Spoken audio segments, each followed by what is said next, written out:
Welcome to our channel. Telangana టెట్‌కు సంబంధించినటువంటి ప్రిపరేషన్‌లో భాగంగా ఇప్పటివరకు మనం సైకాలజీ, సోషల్‌కి సంబంధించినటువంటి బిట్స్‌ని ప్రాక్టీస్ చేయడం జరిగింది. ఈరోజు సోషల్‌కి సంబంధించి థర్డ్ గ్రాండ్ టెస్ట్‌ను మనం ప్రాక్టీస్ చేద్దాం. దీనిలో 6 నుంచి 10థ్ వరకు అతి ముఖ్యమైనటువంటి బిట్స్ మీద కొంచెం డిఫికల్టీ లెవెల్ కూడా కొంచెం అంటే ఎగ్జామ్‌కి తగ్గట్టుగా ప్రిపేర్ చేసి రూపొందించడం జరిగింది. తప్పకుండా మీకు ఇవి ఉపయోగపడతాయి. మీ ప్రిపరేషన్ స్థాయిని అంచనా వేసుకోవడానికి ఇవి యూజ్ అవుతాయి అనుకుంటున్నాను. సో, మీకు గూడా నచ్చినట్లయితే మీ మిత్రులందరికి గూడా షేర్ చేయండి. లైక్ చేయడం మర్చిపోవద్దు.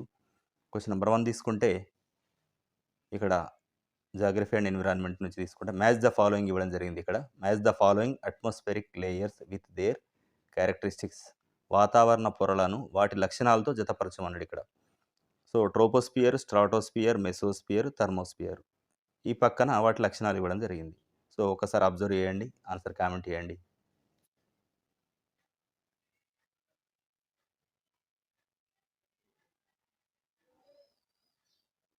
సో, ఇది ఇక్కడ ట్రోపోస్ఫియర్ గనక తీసుకుంటే ఇక్కడ ఇచ్చినటువంటి లక్షణాలు ఏది సూట్ అవుతుంది? ఉల్కలు కాలిపోతాయి, ఓజోన్ పొరను కలిగి ఉంటుంది.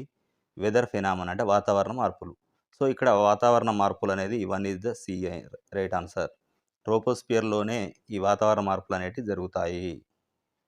సో, ఇక్కడ ఏ అవుతుంది. సరే సెకండ్‌లో గూడా మళ్ళీ ఫస్ట్ 1 సి ఉన్నది. నెక్స్ట్ తీసుకుంటే స్ట్రాటోస్ఫియర్ తీసుకుందాం. స్ట్రాటోస్ఫియర్ అనంగానే ఓజోన్ లేయర్ ఉంటుంది. So, second is the B. Second is the B. ఆటోమేటిక్‌గా ఫస్ట్ సి, సెకండ్ బి ఇక్కడ కింద ఇచ్చినటువంటి ఆప్షన్‌లలో ఇది మాత్రమే ఉంది గనక సో, ఈజీగానే ఇక మిగతాయి చూడకుండానే ఆన్సర్ పెట్టేయొచ్చు. టైమ్ సేవ్ చేసుకోవచ్చు ఎగ్జామ్‌లో గూడా ఇట్లా. So, A is the right answer. Troposphere వాతావరణ మార్పులు, స్ట్రాటోస్ఫియర్ ఓజోన్ పొరను కలిగి ఉంటుంది. మరియు థర్డ్‌ది మెసోస్ఫియర్ అనేది ఇక్కడ ఉల్కలు కాలిపోతాయి. ఫైనల్‌గా థర్మోస్ఫియర్ అనేది ఫోర్త్ డి ఇది రేడియో తరంగాలు. నెక్స్ట్ క్వెషన్ తీసుకుంటే which of the following is not correct regarding peninsular plateau of India? Peninsular plateau of ఇండియాకి సంబంధించి క్రింది వానిలో ఒకటి కాదు అంటుండు ఇక్కడ. భారత ద్వీపకల్ప పీఠభూమికి సంబంధించి క్రింది వానిలో ఏది సరైనది కాదు. ఇక్కడ 4 ఇవ్వడం జరిగింది. అందులో ఒకటి సరైనది కాదు. ఇది అత్యంత పురాతన భూభాగాల్లో ఒకటి. ఇది అగ్ని మరియు రూపాంతర శిలలతో నిర్మితమైంది. ఇది వెడల్పుగా మరియు లోతైన లోయలను కలిగి ఉంటుంది. దీని సాధారణ వాలు పడమర నుంచి తూర్పుకు ఉంటుంది. మరి ఇక్కడ ఆన్సర్ కామెంట్ చేయండి. ఇక్కడ కానిదేది అంటుండు గనుక జాగ్రత్తగా చూడండి. సో, ఇది అత్యంత పురాతన భూభాగాలు ఒకటి. ఇది right answer. It is one of the oldest land masses. And ఇదేంటి? ఇది అగ్ని మరియు రూపాంతర శిలలతో నిర్మితమైంది. ఇది కూడా కరెక్టే. It has broad and deep valleys. ఇది వెడల్పుగా మరి లోతైన లోయలను కూడా కలిగి ఉన్నది. తర్వాత మరి లోతైనటువంటి వెడల్పుగా ఉన్నటువంటిది ఇది కాదు. ఇది కాదు. ఓకే. నెక్స్ట్ దీని సాధారణ వాలు పడమర నుంచి తూర్పు వైపుకు వాలి ఉన్నది. ఇది కూడా కరెక్టే. సో, ఇక్కడ ఆన్సర్ ఈజ్ సి. ఇది కానిది ఏది అంటే సి. నెక్స్ట్ క్వెషన్ తీసుకుంటే third. Arrange the following Himalayan ranges from north to south. క్రింద హిమాలయ పర్వత శ్రేణులను ఉత్తరం నుంచి దక్షిణానికి అమర్చండి అంటుండు ఇక్కడ. ఉత్తరం నుంచి కిందికి రావాలి. అంటే ట్రాన్స్ హిమాలయాస్ నుంచి ఇట్లా కిందికి వస్తుండాలి.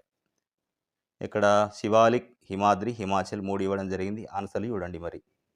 పైనుంచి కిందికి, ఉత్తరం నుంచి దక్షిణానికి. ఆన్సర్ కామెంట్ చేయండి.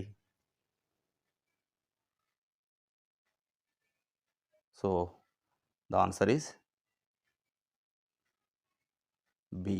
The answer is B. 2, 3, 1 అంటే ఏమవుతుంది? మొదట వచ్చేది ఏంటిది? హిమాద్రి, రెండవది హిమాచల్, మూడవది శివాలిక్. సో, దక్షిణాన ఉండేటువంటి చివరిది శివాలిక్ అవుతుంది. అంటే ఉత్తరం నుంచి దక్షిణానికి క్రమంగా తీసుకుంటే శివాలిక్ వాటిని ఏమంటున్నాం మనం? బాహ్య హిమాలయాలు అంటున్నాం. మొదటి దాన్ని అత్యున్నత హిమాలయాలు అంటున్నాం హిమాద్రిని. మరి హిమాచల్ని మధ్య హిమాలయాలు అనడం జరుగుతుంది. నెక్స్ట్ క్వెషన్ తీసుకుంటే the boundary line between India and China is known as. భారతదేశం మరియు చైనా మధ్య సరిహద్దు రేఖను ఏమంటారు? రాడ్క్లిఫ్ రేఖ, డ్యూరన్ రేఖ, మెక్మోహన్ రేఖ, పాక్ జలసంధి. ఆన్సర్ కామెంట్ చేయండి. So the answer is C, McMahon మెక్ మెహాన్ రేఖ. మెక్ మెహాన్ రేఖ ఇది భారత్ మరియు చైనా యొక్క సరిహద్దు రేఖ. రాడ్ క్లిఫ్ రేఖ అనేది భారత్ మరియు పాకిస్తాన్కి మధ్య. రాడ్ క్లిఫ్ ఏమో భారత్ అండ్ పాకిస్తాన్. ఈ మెక్మోహన్ అనేదేమో చైనాకు మరియు భారత్కి. సో ఫిఫ్త్ వన్ తీసుకుంటే ఋతుపవనాల గురించి క్రింది వాటిని పరిశీలించండి అంటుంది ఇక్కడ. Consider the following regarding the monsoons. మరి ఋతుపవనాల గురించి పరిశీలించండి. ఇక్కడ మరి ఒకటి కరెక్టా, రెండా, లేదా అనేటువంటిది ఇవ్వడం జరిగింది. దాదాపు మనం ఇప్పటివరకు చేసినటువంటి ప్రాక్టీస్ బిట్లలో డైరెక్ట్గా తీసుకోవడం జరిగింది. అంటే కాన్సెప్ట్ ముందుగా నేర్చుకుంటే బాగుంటుందన్న ఉద్దేశంతో మరి స్టార్టింగ్లే క్వశ్చన్ ప్యాటర్న్ను గజిబిజిగా ఉంటే కాన్సెప్టే మనకు నేర్చుకోకుండా పోతారని చెప్పిన ఉద్దేశంతో చాలా వరకు కూడా మనం కంటెంట్ బేస్నే తీసుకోవడం జరిగింది. అది ఇప్పుడు మరి ఎగ్జామ్ ఎలా ఉంటుంది, ఇలా కూడా కొంచెం డిఫికల్ట్గా ఉండే అవకాశం ఉంటుంది కనుక మరి ఆ రకంగా ప్రాక్టీస్ చేయడం జరుగుతుంది ఈరోజు. సో ఋతుపవనాల గురించి క్రింది వాటిని పరిశీలించండి. ఒకటి, మౌసం అనేటువంటి అరబిక్ పదం నుంచి వచ్చింది. Right answer. నెక్స్ట్ రెండవది ఏమన్నాడు, తిరోగమన ఋతుపవనాలు కోరమండల్ తీరానికి వర్షాన్ని ఇస్తాయి. తిరోగమన ఋతుపవనాలు కోరమండలానికి వర్షాన్ని ఇస్తాయి. ఇది కూడా రైటే. సో ఫస్ట్ రైటే, సెకండ్ రైటే. సో ఫైనల్గా the answer is C, both A and B are right. Question number 6 తీసుకుంటే ఇది హిస్టరీ నుంచి తీసుకున్నటువంటి. సో మ్యాచ్ ద ఫాలోయింగ్, మళ్ళీ match the following dynasties with their founders. మరి క్రింద రాజవంశాలను వాటి స్థాపకులతోటి జతపరచండి అంటుండే ఇక్కడ. రాజవంశాలు కాకతీయులు, శాతవాహనులు, చాళుక్యులు, విజయనగర రాజులు. సో 4 ఇవ్వడం జరిగింది. వాటికి సంబంధించి ఆయా రాజ్యాల స్థాపకుల్ని ఇక్కుడి వైపు ఇవ్వడం జరిగింది. జాగ్రత్తగా గమనించండి. ఆన్సర్ కామెంట్ చేయండి.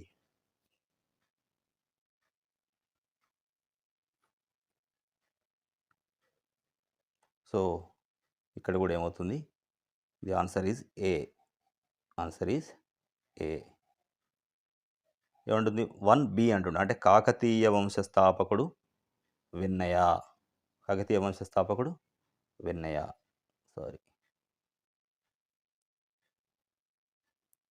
కాకతీయ స్థాపకుడు గుండన, కాకతీయ గుండ్యన అంటారు, లేకపోతే వెన్నయ అంటుండు. నెక్స్ట్ శాతవాహన స్థాపకుడు శ్రీముఖుడు. థర్డ్ వన్, చాళుక్య స్థాపకుడు మొదటి పులకేశి. మొదటి పులకేశి. ఫోర్త్ డి, విజయనగరం హరిహరరాయలు మరియు బుక్కరాయలు. ఇది కరెక్ట్. సో ఇక్కడ A is the right answer. Next question, 7th question తీసుకున్నట్టయితే, which of the following statements about the agraharas is correct. అగ్రహారాల గురించి ఈ క్రింది ప్రకటనల్లో ఏది సరైనది అంటుండు. కరెక్ట్ చెప్పమంటుండు ఇక్కడ. సో సైనికులకు ఇచ్చినటువంటి భూములు, బ్రాహ్మణులకు ఇచ్చినటువంటి పన్నులేని గ్రామాల, పట్టణాల్లోని వాణిజ్య కేంద్రాలు, రాజ అతిథి గృహాల. ఆన్సర్ కామెంట్ చేయండి. సో ఇక్కడ B is the right answer. Tax free villages given to Brahmins, అంటే బ్రాహ్మణులకు ఇచ్చినటువంటి పన్ను లేని గ్రామాలు ఇవి అగ్రహారాలు అంటే. క్వశ్చన్ నెంబర్ 8 తీసుకుంటే, the famous Kandariya Mahadeva temple was build by. The famous Kandariya Mahadeva temple was build by. మరి ప్రసిద్ధ కందరీయ మహాదేవ ఆలయం నిర్మించిన వాళ్ళు ఎవరు? చోళులు, చందేలులు, రాష్ట్రకూటులు, పల్లవులు. ఆన్సర్ కామెంట్ చేయండి. ది ఆన్సర్ ఈస్ బి, చందేలులు, చందేలాస్. వీళ్ళు మధ్యప్రదేశ్లోని మరి ఖజురహోలో ఉన్నటువంటి కందరీయ మహాదేవ ఆలయాన్ని నిర్మించడం జరిగింది. క్వశ్చన్ నెంబర్ 9 తీసుకుంటే, 1857 తిరుగుబాటు నాయకులకు సంబంధించి సరికాని జత అంటుండే ఇక్కడ. ఇన్‌కరెక్ట్ పేర్ ఏదో కనిపెట్టాలి. సో, మరి కాన్పూర్ నానాసాహెబ్, ఝాన్సీలో తిరుగుబాటు చేసింది రాణి లక్ష్మీబాయి, బీహార్ కున్వర్ సింగ్, లక్నో తాంతియా తోపే. సో, దీనిలో కానిదేది? సో, బాగా అబ్జర్వ్ చేయండి. ఆన్సర్ కామెంట్ చేయండి.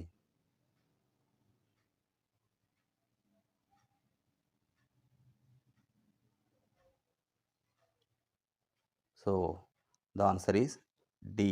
కానిది అంటుండు ఇక్కడ. ఇక్కడ కానిది అంటే లక్నో తాంతియా తోపే కాదు. మరి ఎవరు? లక్నో లోపట తిరుగుబాటుకు బేగం హజ్రత్ మహల్ ఎవరు నాయకత్వం వహించారు? బేగం హజ్రత్ మహల్ నాయకత్వం వహించడం జరిగింది లక్నో తిరుగుబాటుకు. మరి తాంతియా తోపే కాన్పూరు ఆర్ గ్వాలియర్ ప్రాంతం లోపట ఈయన పోరాటం చేయడం జరిగింది. మిగతావి తీసుకుంటే మిగతా 3 కరెక్టే. కాన్పూర్ నుంచి నానాసాహెబ్, ఝాన్సీ లక్ష్మీబాయి, బీహార్ నుంచి కున్వర్ సింగ్, ఇవన్నీ రైటే. క్వశ్చన్ నెంబర్ 10 తీసుకుంటే the Kalyana Mandapa was a notable feature in the architecture of. Kalyana Mandapam ఏ రాజ్యం యొక్క వాస్తుశిల్పంలో ముఖ్యమైనటువంటి లక్షణం?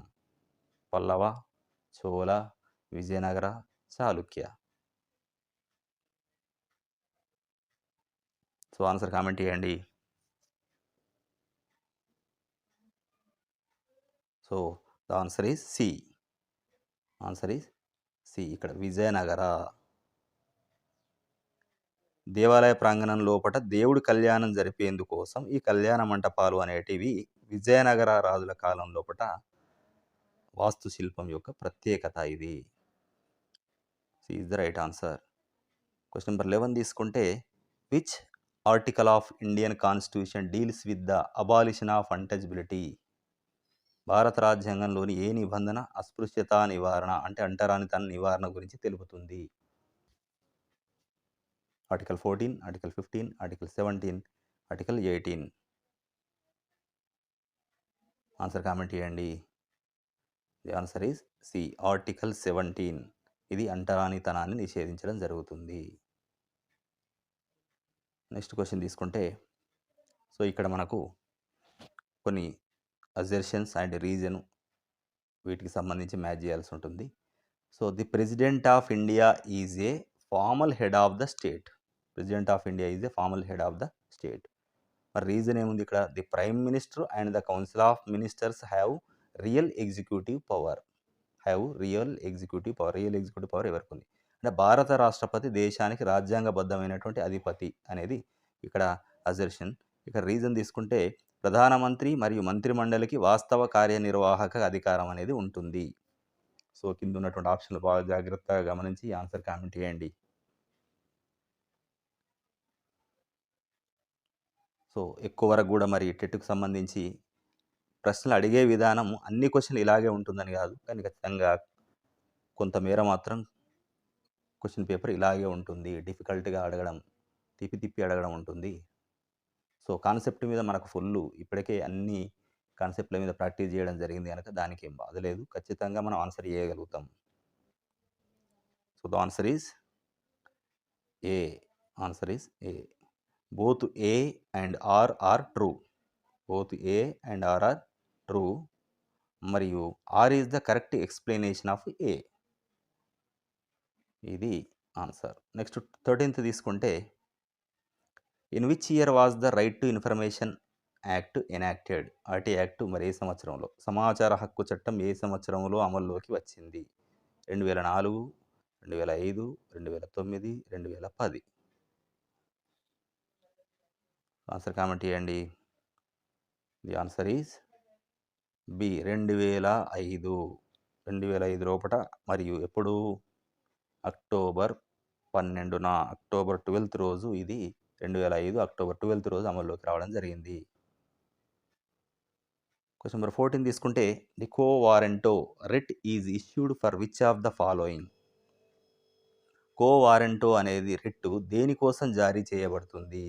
మరి వ్యక్తిని కోర్టులో హాజరుపరచడానికి, దిగువ కోర్టును నిరోధించడానికి, ఒక వ్యక్తి ప్రభుత్వ పదవిని కలిగి ఉండడాన్ని ప్రశ్నించడానికి, మరియు ఒక ప్రభుత్వ అధికారిని విధిని నిర్వర్తించాలని ఆదేశించడానికి. మరి దేనికి?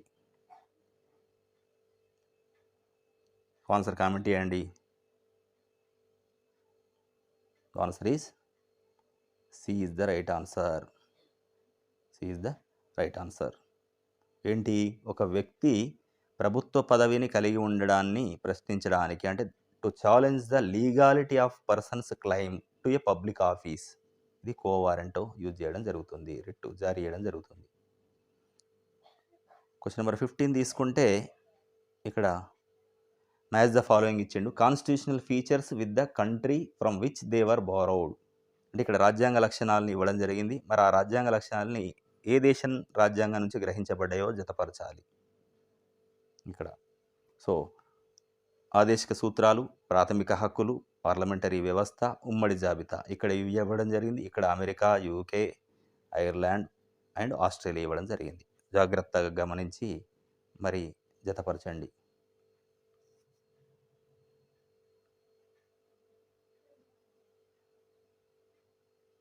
So the answer is A. Answer is A. ఎలా మరి? సో 1C అంటుండే, ఇక్కడ ఏమవుతుంది? 1C మనం డ్రా చేస్తా చూడండి. 1C అంటే ఆదేశిక సూత్రాలు ఐర్లాండ్ నుంచి తీసుకోవడం జరిగింది. మరి ప్రాథమిక హక్కులు అమెరికా నుంచి తీసుకోవడం జరిగింది, యుఎస్ఏ నుంచి. తర్వాత పార్లమెంటరీ వ్యవస్థ లోపల మన పార్లమెంటరీ వ్యవస్థని యూకే నుంచి తీసుకోవడం జరిగింది. 4th వన్ ఉమ్మడి జాబితాని ఆస్ట్రేలియా నుంచి తీసుకోవడం జరిగింది. బాగా గుర్తుపెట్టుకోండి. అంటే దీనిలో ఒకటి తెలిస్తే సరిపోదు, కనీసం 2 తెలిసినా కొంచెం ఇక్కడ ఉన్నటువంటి ఆప్షన్లను జాగ్రత్తగా చూసుకోవచ్చు. ఇక్కడ ఫర్ ఎగ్జాంపుల్ తీసుకుంటే మనకు ఒకటోది తెలిసింది అనుకోండి, డైరెక్టివ్ ప్రిన్సిపల్స్ ఆదేశిక సూత్రాలు ఒకటి మనకు తెలిసింది, అది 1C అని తెలుసు. సో కింద ఇచ్చినటువంటి ఆప్షన్లు చూసుకోండి. ఎలిమినేషన్ పద్ధతిలో కూడా మనం ఆన్సర్ చేయడానికి అవకాశం ఉంటుంది, జాగ్రత్త చేసుకోండి. 1C ఏలో ఉంది, 1C సిలో కూడా ఉన్నది. సో ఖచ్చితంగా అది ఏ లేకపోతే సి అవుతుంది. ఆ తర్వాత రెండవది ఇంకొకటి ఏదైనా తెలుస్తుందా మీకు అనేది చూసుకోండి. ఇక్కడ మళ్ళీ ఇక్కడ ఫస్ట్ దాంట్లో 3B ఉంది అండ్ థర్డ్ దానిలో కూడా సెకండ్ దాంట్లో 3B ఉంది. సెకండ్ దాంట్లో 3B ఉంది కనుక అవసరం లేదు, ఎందుకంటే 1C మనకు పక్కా తెలుసు కనుక. సో ఇట్లా ఎలిమినేషన్ పద్ధతిలో కూడా చేస్తే ఈ జతపరచుడు ఇట్లాంటి ఈజీగా చేయవచ్చు. క్వశ్చన్ నెంబర్ 16 తీసుకుంటే which of the following is considered A parliamentary sector which of the following is considered a primary sector activity. క్రింది వాని లోపల ఏది ప్రాథమిక రంగం కిందికి వస్తుంది? బ్యాంకింగ్, తయారీ రంగం, చేపల వేట, రవాణా. ఆన్సర్ కామెంట్ చేయండి, డైరెక్ట్గానే ఉంది. So C is the right answer. Fishing అనేది ప్రాథమిక రంగం కిందికి వస్తుంది. సో మ్యానుఫ్యాక్చరింగ్ అనేది ద్వితీయ రంగం, పారిశ్రామిక రంగంలోకి వస్తుంది, వస్తువులను తయారు చేస్తారు కనుక. నెక్స్ట్ బ్యాంకింగ్ మరియు ట్రాన్స్పోర్ట్, రవాణా, ఇవి కూడా సేవల కిందికి వస్తాయి. ఇక్కడ ఏ వస్తువులు ఉత్పత్తి చేయడం లేదు కనుక. So C is the right answer. So 17th question the human development index HDI is published by. మానవాభివృద్ధి సూచికను ఎవరు ప్రచురిస్తారు? World bank, IMF, UNDP, WHO. Answer comment చేయండి. So C is the right answer. UNDP అంటే United Nations development programme. మరి ప్రతి సంవత్సరం మానవ అభివృద్ధి నివేదికను ఇది విడుదల చేయడం జరుగుతుంది. క్వశ్చన్ నెంబర్ 28 తీసుకుంటే వాట్ ఈజ్ హిడెన్ అన్ఎంప్లాయ్మెంట్, లేకపోతే దాన్ని ఏమంటే డిస్గైజ్డ్ అన్ఎంప్లాయ్మెంట్ అనడం కూడా జరుగుతుంది. హిడెన్ అన్ఎంప్లాయ్మెంట్, డిస్గైజ్డ్ అన్ఎంప్లాయ్మెంట్ అంటే తెలుగులో ప్రచ్ఛన్న నిరుద్యోగం అంటే ఏమిటి? ప్రజలకు అసలు పనులు లేకపోవడం, పని ఉన్నా ఆదాయం తక్కువ రావడం, అవసరమైన దానికంటే ఎక్కువ మంది పని చేయడం, చదువుకున్న వారికి ఉద్యోగం రాకపోవడం. ఆన్సర్ కామెంట్ చేయండి. సో ఈ బిట్లన్నీ కూడా అతి ముఖ్యమైనటువంటి బిట్లు తీసుకోవడం జరుగుతుంది కనుక మరి ఇంతకుముందు చేసినటువంటి కూడా అన్ని సైకాలజీ, సోషలు బిట్లు మనం వెరీ ఇంపార్టెంట్ బిట్స్నే తీసుకోవడం జరిగింది. మీకు తప్పకుండా ఉపయోగపడతాయి. మీ మిత్రులందరికీ కూడా షేర్ చేయండి, వాళ్ళకు కూడా ఉపయోగపడతాయి. సో ఇక్కడ ప్రచ్ఛన్న నిరుద్యోగం అంటే ఏంటి మరి? C is the right answer. C is the right answer. ఏంటి? అవసరమైన దానికంటే ఎక్కువ మంది పనిచేయడం, more people working than required. General ఎక్కడ పనిచేస్తారు? అవసరమైన దానికంటే ఎక్కువ ఏ రంగంలో ఉంటారు? వ్యవసాయ రంగంలో ఇలాంటి పరిస్థితి ఉంటుంది. అంటే అవసరమైన దానికంటే ఎక్కువ మంది పనిలో ఉంటారు. వీరిని ఒకవేళ మనం తొలగించినప్పటికీ, వాళ్ళు పని చేయనప్పటికి, పక్కకు పెట్టినప్పటికి కూడా ఉత్పత్తి లోపట ఎటువంటి తేడా రాదు. అంతే సేమ్ ఉత్పత్తి వస్తుంది. ఇది వ్యవసాయ రంగంలో ఎక్కువ. 19 తీసుకుంటే which of the following is not a feature of developed country. Not అంటుంటే ఇక్కడ బాగా జాగ్రత్త గుర్తుపెట్టుకోండి. నాట్ వచ్చిన చోట మరి కన్ఫ్యూజ్ కావద్దు. ఈ క్రింది వానిలో అభివృద్ధి చెందిన దేశం లక్షణం కానిది అంటుండు. సో 3 అభివృద్ధి చెందిన దేశానికి చెందినటువంటి లక్షణాలు ఉన్నాయి. ఒకటి మాత్రం కాదు. సో అధిక తలసరి ఆదాయం ఓకే. తక్కువ అక్షరాస్యత రేటు ఇది నెగటివ్ ఉంది. అధిక సగటు ఆయుర్దాయం ఇది బెటరే. మెరుగైన వైద్య సదుపాయాలు ఇది కరెక్టే. So answer is low literacy rate B is the right answer. ఇది మాత్రమే మరి డెవలప్ కంట్రీకి సంబంధించినటువంటిది కానిది. Operation flood is related to. Operation flood దేనికి సంబంధించింది? వరదల నివారణ, చేపల ఉత్పత్తి, పాల ఉత్పత్తి మరియు వరి ఉత్పత్తి. ఆన్సర్ కామెంట్ చేయండి. So answer is C milk production, పాల ఉత్పత్తికి సంబంధించింది. దీన్నే మనం ఏమంటున్నామంటే శ్వేత విప్లవం, వైట్ రెవల్యూషన్ అని కూడా అనడం జరుగుతుంది. మరి దీని ఉత్పత్తికి కృషి చేసిన వారు ఎవరు అంటే వర్గీస్ కురియన్. క్వశ్చన్ నెంబర్ 21 తీసుకుంటే in which year was the Mulki rules first introduced in Hyderabad state. Hyderabad రాష్ట్రం లోపల ముల్కీ నిబంధనలు అనేటివి మొదట ఏ సంవత్సరంలో ప్రవేశపెట్టబడ్డాయి? మొదట 1919, 1948, 1952 అండ్ 1956. ఆన్సర్ కామెంట్ చేయండి. సో ఆన్సర్ ఈజ్ ఏ 1919లో చేయబడ్డవి. మరి ఎవరు? నిజాం ఉస్మాన్ అలీ ఖాన్. ఉస్మాన్ అలీ ఖాన్ జారీ చేసినటువంటి ఫర్మానా ద్వారా ఈ ముల్కీ నిబంధనలు అనేటివి వచ్చినాయి 1919 సంవత్సరము. Which of the following reverse flow through Telangana. ఈ క్రింది నదులు తెలంగాణ గుండా ప్రవహిస్తాయి. మరి వాటిని కింద ఏబిసిడిలో కూడా అడిగిన కనుక జాగ్రత్త చూడండి. Krishna, Godavari, Musi and Maneru. Answer comment చేయండి. ఆన్సర్లో ఏముంది? 1 and 2 only, 1 to 3 only, all the above, 1 and 4 only. So the answer is C all of the above. ఇక్కడ ఉన్న నదులన్నీ కూడా తెలంగాణలో ప్రవహించడం జరుగుతుంది. క్వశ్చన్ నెంబర్ 23 తీసుకుంటే the gentlemen's agreement 1956 was signed between the leaders of. 1956 లోపల పెద్ద మనుషుల ఒప్పందం అనేది జరిగింది. మరి అది ఎవరి మధ్య జరిగింది? India and Pakistan, Andhra and Telangana లీడర్ల మధ్యన, తెలంగాణ అండ్ కర్ణాటక లీడర్ల మధ్యన, నిజాం అండ్ బ్రిటిష్ సంబంధించినటువంటి అధికారుల మధ్యన. మరి ఎవరి మధ్య జరిగింది? సో ఆన్సర్ కామెంట్ చేయండి. Answer is B Andhra and Telangana. So Andhra Telangana ప్రాంతాలు విలీనం కంటే ముందు తెలంగాణ వాళ్ళ యొక్క హక్కుల రక్షణ కోసం ఈ ఒప్పందం జరిగింది. B is the right answer. Which is the highest peak in Telangana. తెలంగాణలోని ఎత్తైన శిఖరం ఏది? దొడబెట్ట, మహేంద్రగిరి, డోలీగుట్ట, అనంతగిరి కొండలు. సో ఆన్సర్ కామెంట్ చేయండి. So the answer is C Doligutta. మరి ఎక్కడుంది ఇది? ములుగు జిల్లా లోపల ఈ డోలీగుట్ట ఉంది. ఇది తెలంగాణ లోపల అత్యంత ఎత్తైనటువంటి శిఖరం ఇక్కడ ఉంది, డోలీగుట్ట ఇదే. Match the following districts of Telangana with their famous craft.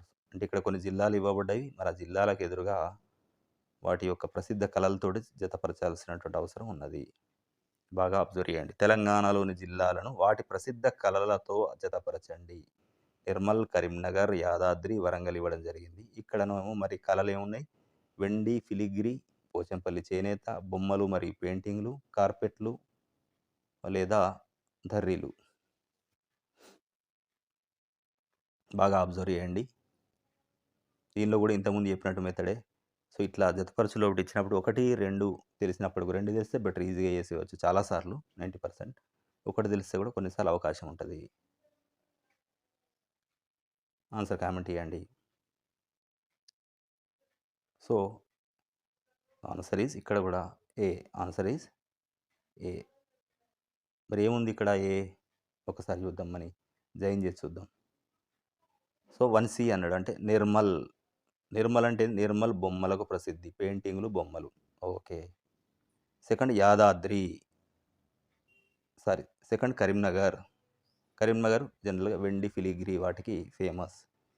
Third Yadadri. So, Yadadri Pochampally చేనేత చీరలు ఇక్కడ. Fourth one Warangal. కార్పెట్లు వీటికి ఫేమస్. సో, ఇది మరి మనం ఈరోజు ప్రాక్టీస్ చేసినటువంటి 25 బిట్స్ ప్రాక్టీస్ చేయడం జరిగింది. సో, వీడియో లెంత్ పెరుగుతుందనేటువంటి ఉద్దేశంతోటి మామూలుగా మనం 50 బిట్లు చేసినాం ఇప్పటివరకు. డైరెక్ట్‌గా తీసుకుంటే తక్కువ టైంలోనే పూర్తవుతాయి. సో, ఇక్కడ టైమ్ టేకింగ్ గనక వీడియోని కట్ చేసి ఇదే రోజు ఈ నెక్స్ట్ 25 క్వెషన్‌లను దానిలో మనం ప్రాక్టీస్ చేద్దాం. తప్పకుండా చూడండి వాటిని. ఎందుకంటే మీకు ఎగ్జామినేషన్ పాయింట్ ఆఫ్ వ్యూలో దీన్ని తయారు చేయడం జరిగింది.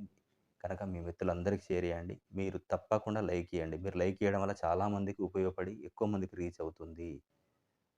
సో, మరిన్ని వీడియోల కోసం కూడా సబ్స్క్రైబ్ చేయడం మర్చిపోవద్దు. Thank you.